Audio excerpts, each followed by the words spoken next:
Hi, everybody. Welcome to the Mindful Play Summit. I'm your host, Crystal Jensen, and today I'm sitting down with Dr. Monica Nicholl. She received her Master's in Arts degree in Counseling Psychology from the Alder University in Chicago and a PhD in Educational Leadership and Research Methodology from Florida Atlantic University. Monica's practice includes individual, adult and adolescent, marital couples, and family counseling. She has been in the counseling practice for over 30 plus years, both in private practice and serving as a clinical director of a hospital outpatient clinic. She is the court certified family mediator and parent coordinator, and Monica has also served as a professor of counseling at universities and provided training and counseling throughout the US and Europe. Monica combines her professional training in counseling and psychotherapy with her prior experience in the health, fitness, and athletics field. Monica brings a holistic approach to her work, empathizing on personal growth and total wellness orientation to foster resilience and wellness in her clients' personal, marital, and family lives. She has published two children's books, Key to Calm and Key to Chivalry, which help develop children's social and emotional competence. Thanks so much for watching. Hi, everybody. Welcome. I'm sitting here with Dr. Monica Nicholl, and I'm super excited to have a conversation with you today. Thanks so much for coming on. Thank you. Thank you for having me. You're welcome. So I'm curious to know if you could tell us a little bit about yourself and what got you into the work that you're doing. Sure. My first career was a figure skater. So I figure skated till I was about 22 and coached and then I found that the psychological aspects of a high level competitive field was really like I could see the stress and in sports that are like tennis or hockey or any other of those team sports, you can make 1,000 mistakes.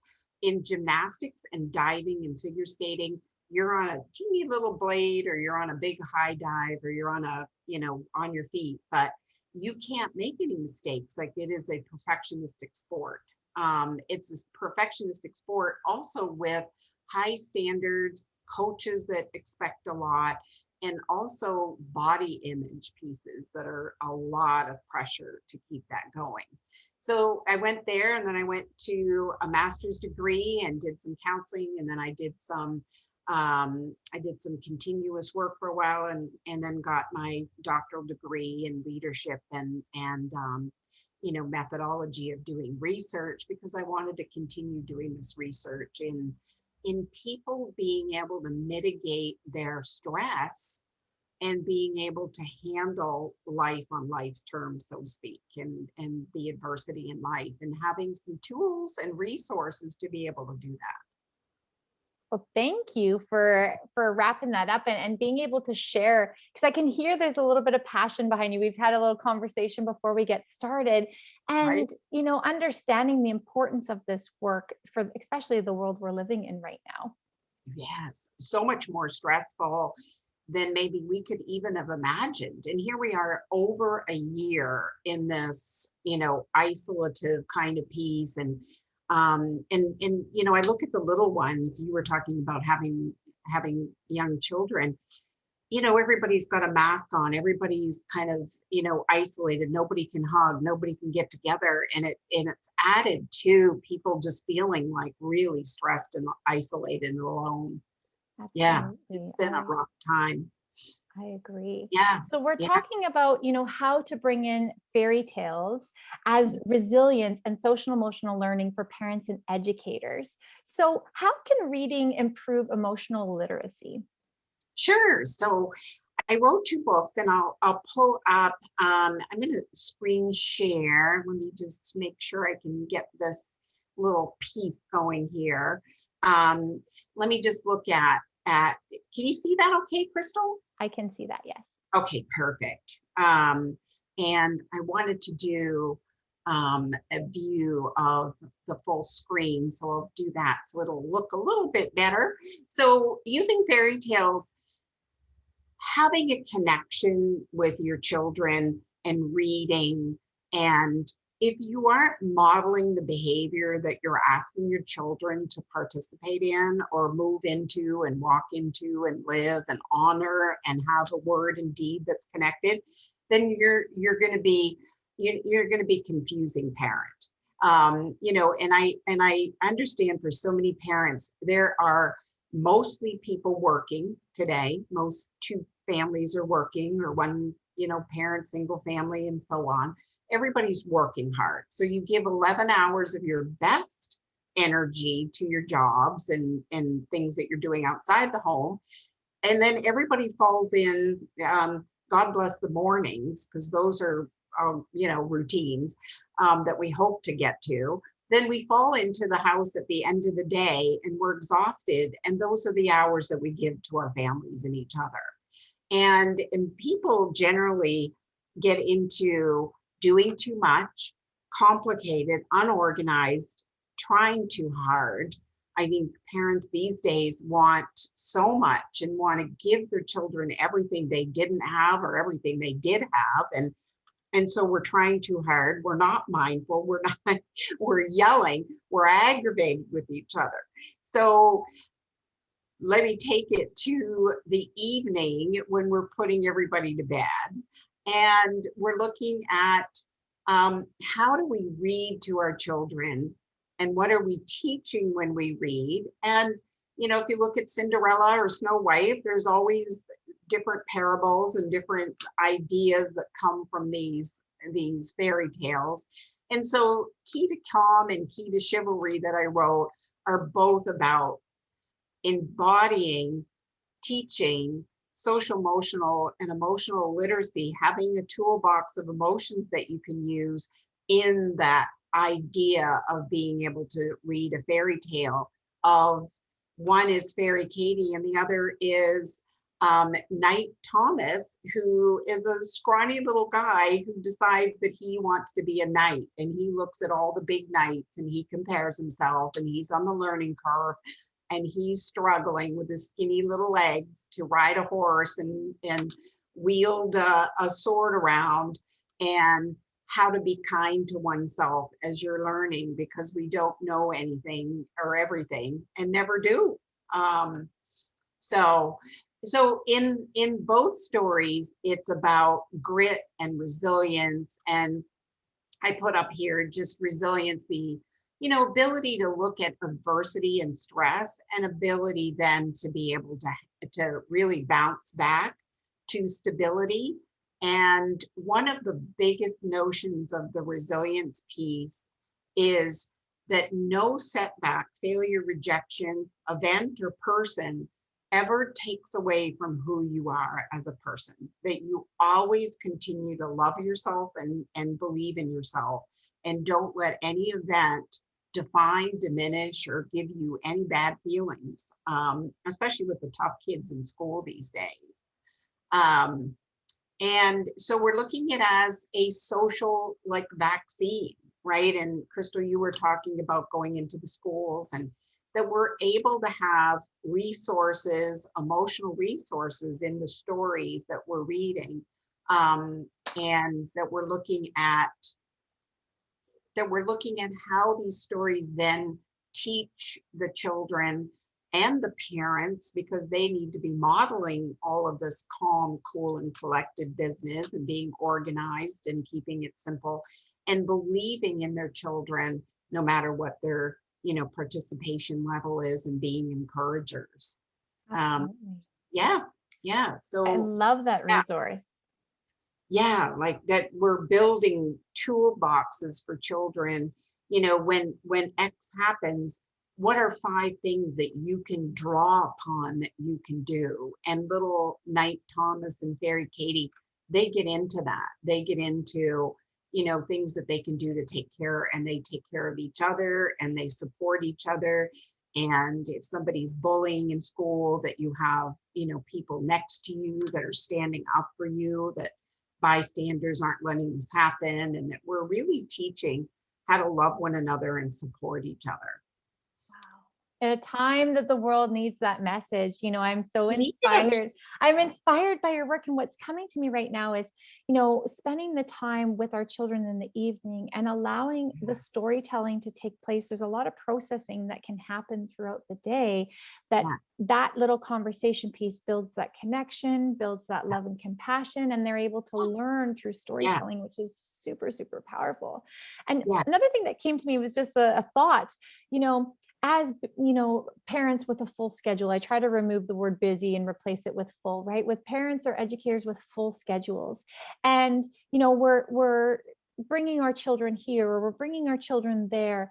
This pandemic has Mhm. allowed us to just pause for a moment and pause and take that Yes. breath of fresh air. And my personal story is somebody said to me, you're in control of your time. And I thought, time is illusion. I'm like, wait a second. And then with the pandemic, I recognize that I am in control of my time and I get to Uh-huh. choose my morning and evening routine with my children. Yeah. And when I spend time connecting with them and then connecting with myself, it's this beautiful universal healing because we were rushing to soccer. We were going to wrestling with three young children. It's like, oh, we want to make sure they're in swimming lessons and we want to, and at the end of the day, this beautiful reflection piece of pause, and we're reading more with our children, we're Yeah. connecting more with our children, we're going for family bike rides, we're unplugging. I Yes. mean, the Zoom fatigue is a little bit heavier, but Yeah. you That's know okay though. that's okay. But Sure. we've Yeah. restructured our whole way of being to come it from a different perspective, and there's a lot of beautiful blessings that have come along the way, Mhm. and the learning of pause and Ye let's shift things Yeah. around. So Yeah. I love how you've Yes. explained, your book. And for those that are listening, later on, we're going to give you a little code word and you're going to be able to enter in because Monica has gifted us a giveaway of a draw for her book. The which one are we giving up? The key to Chivalry. Mhm. chivalry. Yeah. little tongue twist there. A It key to is. chivalry. So the code word, you're going to stay to the end to listen for that to be able to enter in. And below we'll have all that information for listeners. So I'm Perfect. I'm really connecting with that piece of the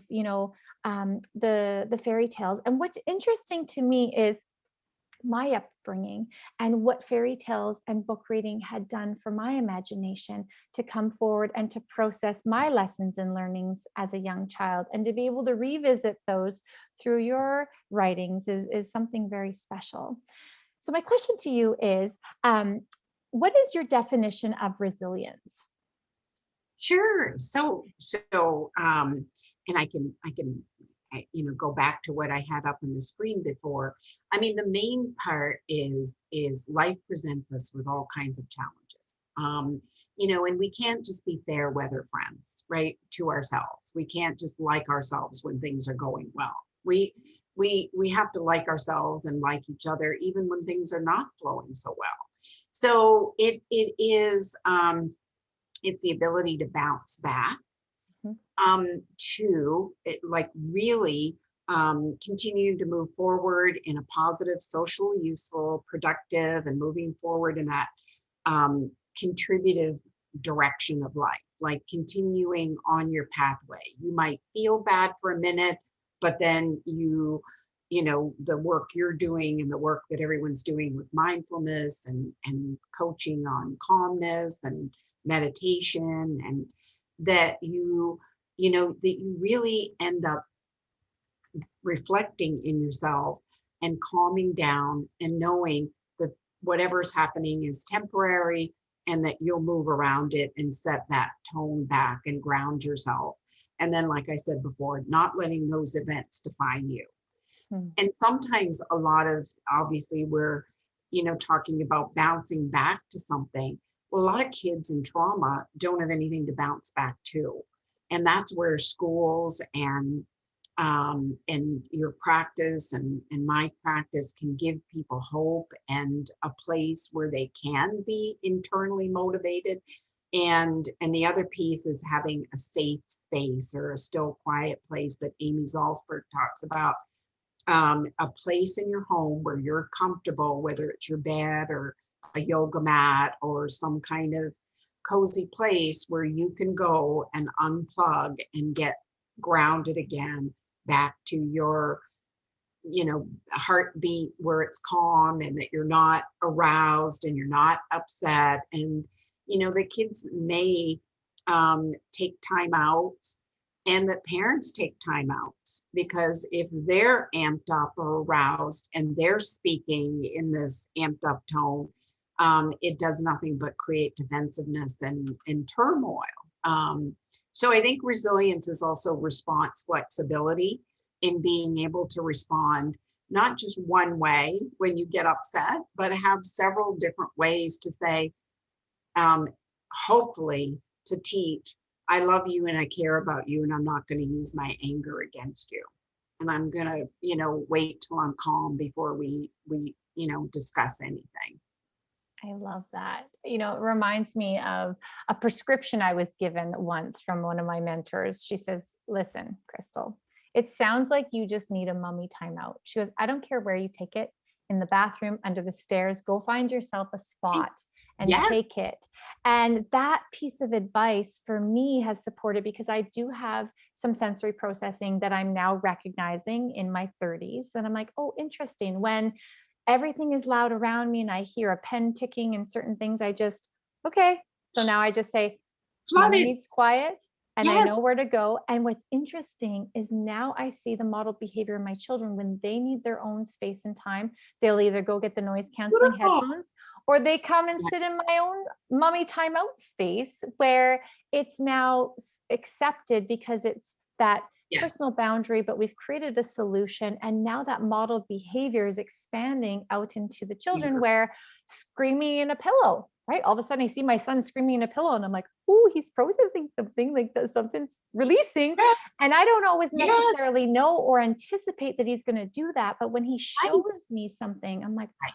okay, so that resonated with him and we'll just kind of work with that. Even though, my hubby's like, "What have you been teaching these kids to scream in pillows and this and that?" And I'm like, well, it's working because now they recognize something's Right. inside and they Right. need to kind of express that. So And I yeah, and they're not hurting each other, absolutely, because when we're in a bad state, we say things and we don't say things like you're a lamp. We say hurtful things and we say things that come from a place where we're in fear and defensiveness. So, and that was you're reminding me of that one piece. If we don't do the work and we don't practice it, it's not going to get done. It doesn't come into us by osmosis. We have to model it and make it happen. Yeah. absolutely. It's like Yeah. reprogramming the way that we were programmed, right? Right. And the way you were programmed and the way I was programmed and the way my Yes. children are programmed is all Exactly. completely different, right? How many times was Exactly. I, hey, you're to be heard, not seen, or Yes. seen, not heard sort of Yes. thing, Oh, and go to your room and yes. cry, those types Yeah. of things where now Yeah. we want to feel that emotion. We want to bring that up Indeed. and talk about it. Yes. And Yeah. sometimes we don't have words. So if I want to go scream in the pillow, Right. I'm going to go scream in the Yeah. pillow. Right. Because you can't find your words from an aroused place. They even, I think it's Dr. Gottman that talks about your heart rate should be in the 70s if you're discussing something with your partner or your children. If it's at the 90s and you're boiling over and flames are coming out of your ears, we're probably not going to be very creative and loving. We're going to be angry and defensive and selfish and whatever. And yeah. Yeah. Absolutely. That Yeah. resonates completely with me. Yeah. So, back to kind of benefits of Sure. fairy tales and helping with learning with mindfulness and self soothing, those types of things. How does that kind of connect with each other? Sure. So in the reading, and I'll pull up a little example in a minute, but in the reading, so in the Key to Calm, Fairy Katie goes through her days and she's, trying to learn how to do certain things. And then in between, she connects to her wise mind and talks about breathing exercises, caring, hugs with mommy and daddy, and hearing good words and encouragers. And so in between the reading, there's a reflection back to good skills and things that we are loving and creating and practicing, what we were talking about a minute ago. And then in Key to Chivalry, we're talking about the grit and that resilience, that fire in your belly to never give up and see your dreams. And so you see the story is more little Thomas trying to kind of figure out how he's going to, navigate himself. And he looks over and he sees one of his little friends that is doing quite well. And she's not quite so perfectionistic and so self-defeating. And he sees that she keeps trying and trying and trying. And then in the Key to Chivalry is a dragon that represents all our negative thoughts that swirl around in our head. And so when he goes forward, he feels bad about himself because he stumbles and he falls and he drops his sword and he falls off the horse. And and then when he goes to bed at night, it just swims around and he visualizes him and he feels bad about himself. And so he gets an instructor to banish the dragon out to, kind of out to the path, out to the forest. And he wants to click into his wise mind, his hopeful mind, his I'm going to stick to it. But then he goes to bed and he feels bad for the dragon all by himself out in the woods. So he and his little friend go out and go get the dragon and bring him back and try to talk about the dragon being okay. You can be reasonable, but you just can't be negative. And you can worry about things, but you want to find solutions, and you don't want to obsess and spin cycle with the negativity. So all of those features kind of go together hand in hand. As you're reading, that you're embodying all these pieces and teaching. I think a lot of times fairy tales, family stories, really, like you had said earlier, linger in and they teach you how to look at life and what view to look at life. And so it's really building those kind of concepts. I love that. I love how you're speaking about going inward, right? Trusting that Mhm. the answers, we can find them inside of Yes, us was great. And also all about boundaries, right? yes, To yes, think that we can set boundaries at any yes, age. And that's an yes, important thing to discover, right? yes, yes, Especially when we're speaking with young children, I'm in charge of my own body, my voice, like yes. those types of Beautiful, things. And same thing beautiful. with the Yes, dragon. It's like, okay, yes, you can come back. yes, However, here's what yeah, I'm requesting of you. So I think that's beautiful. beautiful. Thank you for sharing Yes, that. Now I know yes. you wanted to share a couple pages Sure, I'll and little. share I a don't know if couple you're going to deliver it on a pages. slide or if you have the book there. Let I'm me welcome you to do find. that. Let me find little Thomas. So I'll probably skip forward a little bit, but I'll read a little bit, Crystal, and Perfect. and we'll just kind of go from there. Thank you. So Thomas, the son of a medieval knight, had been serving as a page, which is probably pretty boring, in a lord's castle for the past year. He had a lot of patience during this time, and he waited for his dream to come true to become a knight. Now he would finally be able to learn horsemanship, archery, jousting, swordsmanship, teamwork, and learn the oath of chivalry and knighthood. He looked forward to training his strength, fitness, and skill with various weapons. And last year, he had spent much of his time tending to the knight's horses and cleaning the stables, polishing the knight's armor, and maintaining his weapons. Thomas thought some of those tasks are really boring, little like school can be sometimes. And now he would learn the chivalric codes of conduct and listen to epic tales of Arthur and Percival and Lancelot, and how his dreams were filled with excitement. He could visualize himself on the white horse riding in the parade of knights, and he imagined the soft feel of the horse's mane and the wind on his cheeks. And I'll skip forward. So as he goes through, these are his code of chivalry that he had. And um, the birds chirped and the wind rustled softly through the trees. The fluffy clouds touched and formed overhead into ever changing shapes. Thomas peered upwards and felt the wind touch his cold cheeks. The squirrels in his tummy were back. He felt his heart beat a little faster than usual. The new squires all gathered in the courtyard as the strong knight began to give his daily lesson. The first task was horsemanship. The horse neighed and swished his tail. His teacher lifted Thomas onto the horse, and it was really high. If you've ever been on a horse, it is really high. His little legs dangled in the stirrups, and the horse would not move for Thomas. He just stayed in place as if Thomas were not even on him. A huge lump fell into his tummy, and he thought he heard laughter. The next hour was swordsmanship, and the sword weighed a ton. They would practice with wood swords first and learn the moves and counter moves. He was shown how to block and twirl the sword. His foot caught a hold and down he fell onto the ground, and the other squires laughed loudly as Thomas and his struggles. Anya helped him up and just smiled. Her warmth and kindness shone through. However, Thomas still felt heavy sadness. It had been a difficult day. The laughter echoed in his ears for hours to come. The day ended with a long run. Thomas struggled to keep up, and his breath was labored, and his little thin legs felt the pain of his struggles, and the evergreen sighed as he passed, as if feeling his heavy heart. And let me scurry. And then at the very end,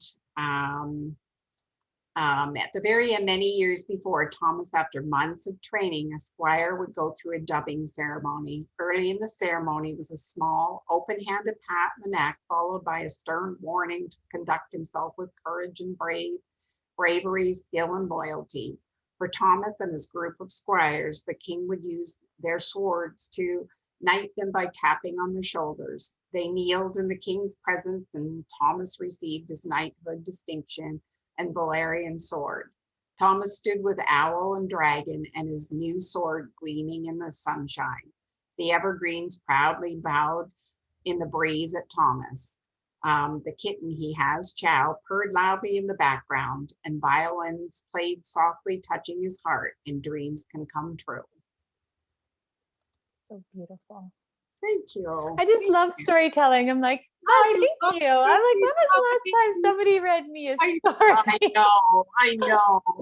Oh, Thank Chris, you so much. And hearing you speak in the first section too, it's just so relatable, right? It's very relatable for children to recognize when was the time that maybe I was laughed at or I couldn't get to where I needed to go. Right?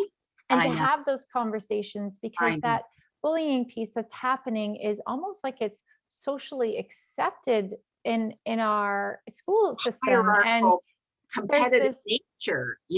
And there's this interesting piece of trying to normalize that that's okay, and as a parent going, I find myself getting emotionally charged with it. So bringing in a resource like this to talk about, this is how to move through, or to recognize that you're not the only one, that this does happen to other people. So I really enjoyed, that little snippet of it.